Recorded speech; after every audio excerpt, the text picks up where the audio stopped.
अब इस पे हमें 70% सब्सिडी मिली है। तो ये इसकी कॉस्टिंग लगभग, इस पूरे पॉली हाउस की कॉस्टिंग लगभग 20 लाख के आसपास है। उसमें से हमने इसमें 7 लाख रुपए हमने खुद से लगाया है। कोई भी इंसेक्ट आता है, अच्छा। ये इंसेक्ट इसके चिपके हुए हैं, कोई भी इंसेक्ट आता है हाँ। तो इस पे आके पहले येलो कलर पे अट्रैक्ट होता है। अच्छा। So hey guys, welcome back to the new vlog. आप मेरे पीछे देख सकते हैं, ये बहुत बड़ा पॉली हाउस है। अगर आपको नहीं पता तो मैं बता देता हूँ इसके अंदर क्या क्या होता है, क्या क्या एडवांटेजेस इसके। तो अनफेवरेबल कंडीशंस में भी और अनफेवरेबल क्लाइमेट इन्वायरमेंट में भी आप दूसरे जो क्रॉप्स हैं वो यहाँ ग्रो कर सकते हैं। अभी हम इसके अंदर चलेंगे और देखेंगे कि कौन कौन से क्रॉप्स इन्होंने ग्रो कर रखे हैं, कौन कौन से पेस्टिसाइड ये यूज़ करते हैं और इनका कौन सा ऐसा डिफरेंट तरीका है जो बाकियों से इन्हें डिफरेंट बनाता है। स्किप मत करो यार, अभी वीडियो से जुड़े रहो, आपको बहुत कुछ सीखने को मिलेगा। क्रॉप्स ग्रो करने के और फार्मिंग से रिलेटेड बहुत कुछ सीखने को मिलेगा। चलो चलते हैं अंदर। देखो गाइस, इसमें ना कर्टन्स लगा रखे हैं यहाँ पर। अगर कोई जैसे हम एंटर करते हैं तो भी इंसेक्ट हमारे साथ ना जाए, तो यहाँ से एंटर करते हैं हम। और ये इधर ये वाला गेट लगा रखा है जो स्लाइडिंग गेट है। ये छोटा रूम है, मेरे को इसका यूज़ नहीं पता, पर मैंने उनसे पूछ लिया था। उन्होंने कहा था कि आप जब भी अंदर आए तो स्लीपर्स जरूर उतार के आए, क्योंकि जो नेमेटोड्स हैं और कोई बाकी जर्म्स हैं वो स्लीपर्स के थ्रू अंदर ना चले जाएं और क्रॉप्स को कोई मतलब दिक्कत ना हो, कल को कोई बीमारी लग जाए या कुछ भी हो जाए। एक और गेट लगा रखा है इन्होंने इधर। चलो अब एंटर करते हैं, पहला व्यू लेते हैं। ये गेट है और यहाँ भी कर्टन लगा रखे हैं। ये देखो पॉली हाउस, यहाँ का एनवायरनमेंट सच में बहुत अच्छा है। और सो गाइज, अब मैं पॉली हाउस के अंदर एंटर कर चुका हूँ और जो रेगुलेट करते हैं पॉली हाउस को वो है मिस्टर प्रणव शर्मा और उनके जो फादर हैं मिस्टर भगवती शर्मा। सो जो प्रणव भैया है उन्होंने एमएससी कर रखी है एग्रीकल्चर के अंदर और उन्होंने बहुत ज़्यादा नॉलेज है। सो इसीलिए उन्होंने ये सब सेटअप किया है। ये तो पॉली हाउस क्या है और क्या क्या एडवांटेजेस है इसके? पॉली हाउस के बहुत सारे एडवांटेज हैं। पहली चीज़ तो जो है, ये किसी भी सीजन के अंदर अपन इसके अंदर क्रॉप्स जो है वो ग्रो कर सकते हैं। अच्छा। गर्मियों के सीजन में हमने इसमें धनिया की क्रॉप्स जो है वो ग्रो की। तो होता क्या है कि गर्मियों में जो है धनिया की मार्केट के अंदर डिमांड बहुत होती है और मार्केट में धनिया अवेलेबल नहीं होता है, हरा धनिया जो होता है। तो हमने इसके अंदर जो है वो ग्रो किया और हमें मार्केट के अंदर प्राइस जो है, मार्केट रेट वो अच्छे मिले। तो ये भी एक बहुत बढ़िया एडवांटेज है। दूसरा, अभी हमने खीरा लगा रखा है, खीरे क्रॉप लगा रखी है। अभी लगभग 35 डेज की क्रॉप हो गई है और इसमें खीरा स्टार्ट होने लग गया है। हमने कुछ अभी बेचा भी है और मार्केट के अंदर इसके रेट भी अच्छे मिल रहे हैं। तो इसका सबसे बड़ा एडवांटेज तो ये है कि अपन जो है विदाउट सीजन जो है इस क्रॉप्स को इसके अंदर क्रॉप्स को ग्रो कर सकते हैं। दूसरा इसका फ़ायदा ये है कि इसके अंदर इंसेक्ट का और डिजीज़ का अटैक बिल्कुल भी नहीं होता है या न के बराबर होता है, क्योंकि इसके अंदर जो है चारों तरफ से ये पैक होता है। तो जो है इंसेक्ट और डिजीज़ जो है वो इस पे अटैक नहीं कर पाती है। इसके अलावा इसके अंदर जो है टेम्परेचर जो है अपन इसको कंट्रोल कर लेते हैं। अगर हाई टेम्परेचर होता है तो उसको अपन कंट्रोल कर लेते हैं। ये इस पे ये देखिए, ये फोगर लगे हुए हैं, ये लाइन्स हैं। अच्छा, ये सभी फोगर, ये फोगर हैं। तो इसमें पानी की बारीक बारीक बूंदें जो है ये इस पे गिरती है, तो इसमें एक फोग सा हो जाता है, धुआं सा हो जाता है। तो टेम्परेचर एक तो डाउन हो जाता है इसका। दूसरा क्या है, इसमें जो है ह्यूमिडिटी की जो मात्रा होती है लगभग 70% मेंटेन करनी पड़ती है। आर्द्रता जो है, ह्यूमिडिटी, वो भी इसके अंदर मेंटेन हो जाती है। तो फसल जो है वो अच्छे से ग्रो होती है। फिर इसके ऊपर जो टॉप है उस पर भी एक टॉप लगे हुए हैं, टॉप फोगर लगे हुए हैं। वो जो है ऊपर जो सनलाइट से जो अगर हीट आ रही है तो उसको चलाने से भी टेम्परेचर जो है वो डाउन हो जाता है। गर्मियों में ज़्यादातर हम उसका इस्तेमाल करते हैं।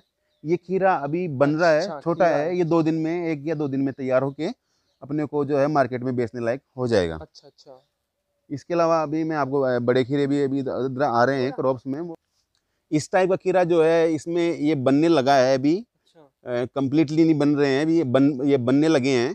तो सभी खीरा इसी साइज के होंगे, लगभग 150 से 200 ग्राम के। जब खीरा हो जाता है तब हम इनको तोड़ के और पॉलीथीन के अंदर इसको पैक करके और इसके अंदर इसको मार्केट में बेच देते हैं। भैया, जो ये खीरा है ये कितने दिन में बन के तैयार होता है? ये खीरा जब आ जाता है फ्लोरिंग के बाद में, जब खीरा बनने लगता है, जैसे ये देखिए ये छोटे वाले खीरे ये बन गया है, ये लगभग 2 दिन में तैयार हो जाएगा। ये साइज हो जाएगी इसकी 2 दिन में। 2 दिन के अंदर? हाँ, 2 दिन के अंदर हो जाएगी। ये जो अभी ये प्लांट है, जो ये इसकी लगभग 8-10 फीट हाइट हो गई है, ये लगभग 35 से 40 दिन का प्लांट अभी हुआ है। अच्छा। और ये क्रॉप जो है 4 महीने चलेगी। और लगभग 1 टन 2 टन माल जो है वो डेली हम इससे तोड़ लिया करेंगे आगे थोड़े दिनों बाद में। एक बेल से? नहीं, पूरे इस पॉली अच्छा। हाउस से लगभग 1 टन 2 टन माल जो है वो हम डेली तोड़ लिया अच्छा, करेंगे और इससे। एक बेल पे कितने होंगे? इस एक बेल पे लगभग 30 किलो, 20 से 30 किलो खीरा जो है अपने को प्राप्त हो जाएंगे। प्रोडक्शन जो होगा। लगभग 4 से 5 हज़ार पौधे जो हमने इसमें लगा रखे हैं अभी खीरा के। इसके अलावा इसमें ये ये पाइप है, ड्रिप पाइप है, अच्छा। इनलाइन ड्रिप है ये। हम्म। इसमें यहाँ पे छेद हो रखे हैं।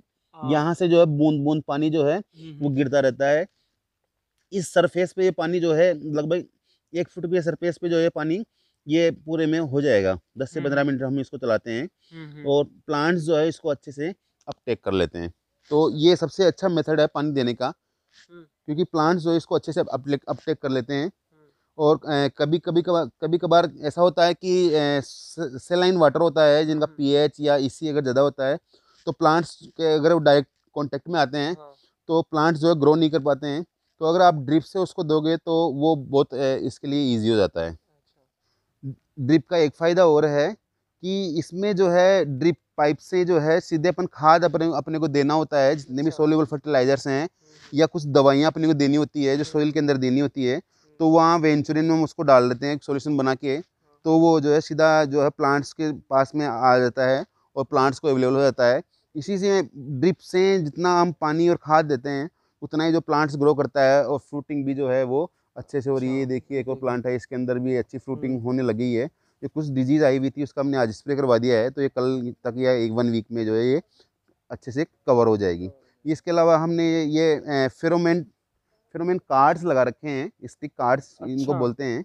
ये कार्ड्स इसलिए लगा रखे हैं, कोई भी इंसेक्ट आता है, ये इंसेक्ट इसके चिपके हुए हैं, कोई भी इंसेक्ट आता है तो इस पे आके पहले येलो कलर पे अट्रैक्ट होता है। अच्छा, तो कोई भी हो। यस, तो कोई भी इंसेक्ट जो है वो येलो कलर पे अट्रैक्ट होता है, तो उसको हम आइडेंटिफाई कर लेते हैं। और ऐसे हमने कई जगह जो है ये कार्ड्स लगा रखे हैं, लगभग इसके अंदर 20 कार्ड हमने लगा रखे हैं। एक येलो है, एक ब्लू कलर का है। तो लगभग 10 टाइप्स के इंसेक्ट्स हैं, जैसे माहू है, एफिड है, इसके अलावा वाइट फ्लाई है, मिलीबग है। कई सारे इंसेक्ट जो हैं वो इस पे आके जो है इस पे चिपक जाते हैं। उसको चेक कर लेते हैं और उसी के अकॉर्डिंग फिर जो हम नेक्स्ट सॉल्यूशन या और दवाई, हाँ, जितना अपन इंसेक्ट को कंट्रोल कर लेंगे तो डिजीज जो है उतनी कंट्रोल हो जाएगी, क्योंकि मोस्टली डिजीज जो है वो इंसेक्ट्स ही लेके आते हैं।